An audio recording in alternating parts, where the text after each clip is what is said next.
merupakan momen penting dalam sejarah hubungan bilateral Indonesia dan Kanada karena hari ini merupakan hari penandatanganan Kanada-Indonesia (SEPA) atau Komprehensif Economic Partnership Agreement. Untuk mengetahui isinya langsung saja sudah ada bersama saya Menteri Perdagangan Internasional Kanada, Mary Ng.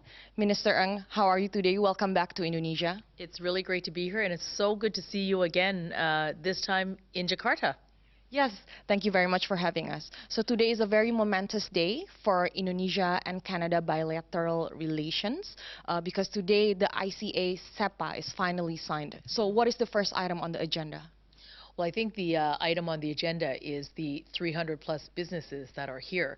Typically, you would sign a trade agreement, and then and that is the entry into a country, into a market where your businesses want to come and do business. I'm leading a trade mission here with over 300 Canadian businesses.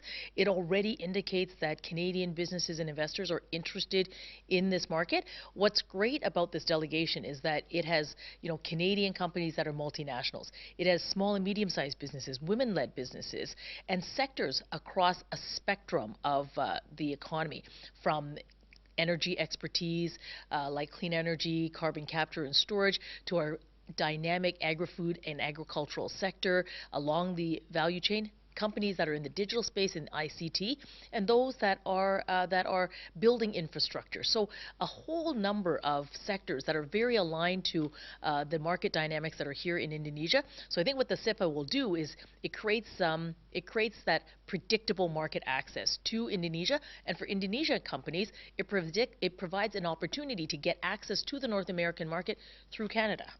So what are some of the sectors that are of the highest interest for Canada in Indonesia? Well, when I was with Prime Minister Trudeau and President Brabowo recently at APEC, we know that the President's priority are both around energy security and food security. Those are two areas where Canada has a lot of really good alignment. I mean, we are an energy leader. We've just launched a Canadian gateway for nuclear development for the region. When you're looking at clean energy, nuclear is probably one of the areas that we could be looking at. So an area of collaboration with Indonesia, whether it is that or whether it's in other forms of energy to assist in the energy transition, that is a priority that I think aligns well with Indonesia and Canada. And around food security, Canada is, we're an agriculture superpower, if you will. A lot of expertise, a lot to offer in that field. So those are two top sectors, but also, like I said, those in the digital sectors are also, there's lots of opportunities between Canada and Indonesia on that front as well. So we know that the economic partnership will ease trade agreements between the two countries, and that includes lowering tariffs. So what are the sectors that are reduced in tariffs?